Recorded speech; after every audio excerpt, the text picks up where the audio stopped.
J'ai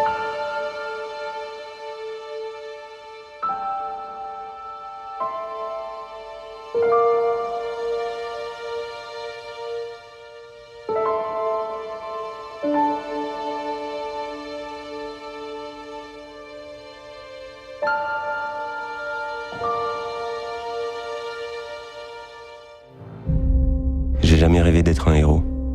Mais que mes cours éveillent une vocation, ça oui, j'avoue que j'en ai rêvé. Bonjour, monsieur Paty. Aujourd'hui, on va faire une étude de cas. Liberté d'expression, liberté de la presse. Ça vous dit quelque chose? C'est Charlie Hebdo? Exactement. Salut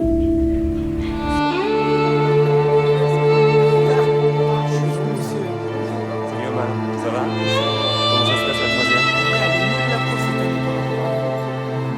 Tout fait interview dépend de celui qui l'écoute. C'est ça?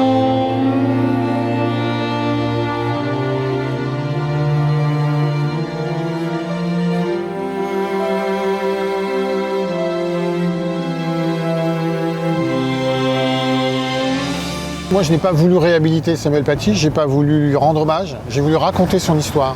Et juste raconter son histoire, ça devient une réhabilitation et ça devient un hommage. Mais vous voyez, ça s'est fait dans ce sens-là. C'est-à-dire, moi, je pose l'histoire et l'histoire, elle parle d'elle-même. Et c'est pour moi, c'est un. Je l'ai ressenti récemment. C'est un film sur l'injustice. C'est une énorme injustice qui a été faite à Samuel Paty. Pas de blague aujourd'hui? Bon, allez, une blague pour Drissou. Il y a un problème?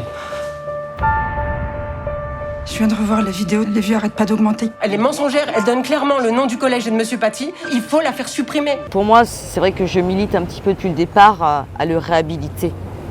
Parce que sa mémoire a quand même été salie avant son attentat. Elle l'a été encore après. Et encore il n'y a pas si longtemps avec le deuxième procès en appel. C'est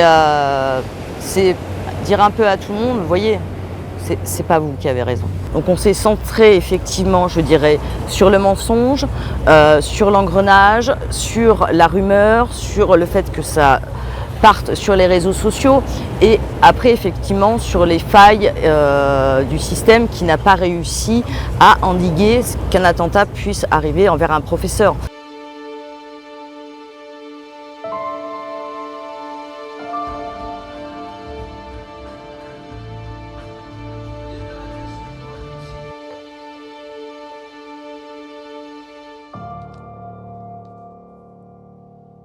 C'est pas un film à charge. L'abandon, des fois les institutions le prennent pour elle. Elle dit c'est nous, l'éducation nationale, l'abandon, ou quand le ministère de l'Intérieur vient voir le film, c'est nous, l'abandon. Mais tout le monde prend dans ce film.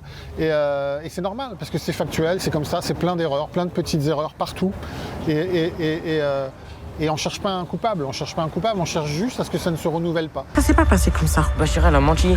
On est complètement derrière vous. Tous les jours, je reçois des coups de fil de menaces à la loge. Je pense que ce serait bon de faire un bloc autour de lui. S'ils ont un couteau, je fais quoi?